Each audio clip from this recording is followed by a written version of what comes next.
যারে দেখতে নারী তার চলন বাঁকা। মমতা বন্দ্যোপাধ্যায়কে নিয়ে বিরোধীদের অবস্থা অনেকটা তেমনই। রাজনৈতিক বিরোধিতা থাকুক বা না থাকুক, বিরোধিতার পিছনে লজিক থাকুক বা না থাকুক, মমতা বন্দ্যোপাধ্যায় যা করবেন তাতেই কিছু না কিছু খুঁত ঠিক খুঁজে বার করবে বিরোধীরা। কন্যাশ্রী প্রকল্প ইউনেস্কোর অ্যাওয়ার্ড পেয়েছে। শহর থেকে গ্রামে স্বাবলম্বী হওয়ার সুযোগ পেয়েছে বাংলার মেয়েরা, কিন্তু বিরোধীরা খুশি নয়। সে যাই হোক, বাংলার মেয়েদের জন্য 2013 সালে বাংলার মুখ্যমন্ত্রী মমতা বন্দ্যোপাধ্যায়ের হাত ধরে পথ চলা শুরু করেছিল কন্যাশ্রী প্রকল্প। বিরোধীদের হাজারো সমালোচনা, তুচ্ছ তাচ্ছিল্য, অবজ্ঞা করে দেখতে দেখতে 12 বছরে কিন্তু পা দিল কন্যাশ্রী। আপাতত রাজ্যের 93 লক্ষ ছাত্রছাত্রী কন্যাশ্রী প্রকল্পের সুবিধা পাচ্ছে। বিরোধীরা কি দেখতে পাচ্ছেন? The government of West Bengal, as well as the Department of Women and Child Development and Social Welfare, you envisioned and you built this platform, creating Kanyashri Girls. মেয়েদের ক্ষমতায়ন উন্নয়নের লক্ষ্যে 2013 সালে বাংলার মুখ্যমন্ত্রী মমতা বন্দ্যোপাধ্যায়ের হাত ধরে শুরু হয় কন্যাশ্রী প্রকল্প।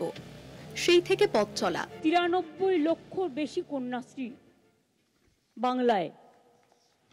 আমি নেক্সট ইয়ারে চাই এটা 1 কোটি হোক। Special celebration for Kanyashree. এই প্রকল্পে আমরা 17,000 কোটি টাকা খরচ করেছি ইতিমধ্যেই। মমতা বন্দ্যোপাধ্যায়ের কন্যাশ্রী প্রকল্প ইউনেস্কো স্বীকৃতি পেয়েছে।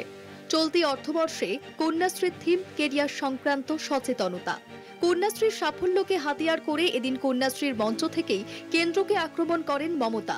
আজকে মেয়েরা দেখিয়ে দিয়েছে প্রাইমারি এডুকেশনের ড্রপ আউট রেট বেঙ্গলে 000। যদিও বিরোধীদের দাবি নারী নিরাপত্তা, ক্ষমতায়ন সব দিক থেকেই পিছিয়ে রয়েছে বাংলা।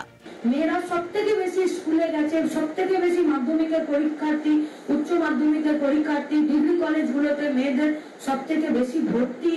মেয়েরা বেরিয়ে আসছে, পণ প্রথা কমছে, হত্যা কমছে, খুন ধর্ষণ জখম কমছে। তার একটি ব্যবস্থা ছিল। ব্যবস্থা এই কারণেই ছিল কারণ যারা এই ধরনের কাজ করত তাদের প্রতি সেই সময়কালে যারা সরকার পরিচালনা করত তাদের একটি, যারা এই অপরাধ সংগঠিত করত তাদের বিরুদ্ধে একটি নেতিবাচক দৃষ্টিভঙ্গি এবং সমাজের প্রতি একটি পজিটিভ সদর্থক একটি দৃষ্টিভঙ্গি। ঠিক তার উল্টো ঘটেছে। কন্যাশ্রী আজ বিশ্ব দরবারে সমাদৃত। এই স্বীকৃতি প্রমাণ করে সব বাধা বিপত্তি পেরিয়ে কন্যাশ্রী বিশ্ব দরবারে কতটা সফল। আর এই সাফল্যের পেছনে রয়েছে বাংলার মমতা সরকারের সঠিক উদ্যোগ ও তার প্রশাসনের কর্তা ব্যক্তিদের কর্মদক্ষতার এক উজ্জ্বল দৃষ্টান্ত। কলকাতা টিভি।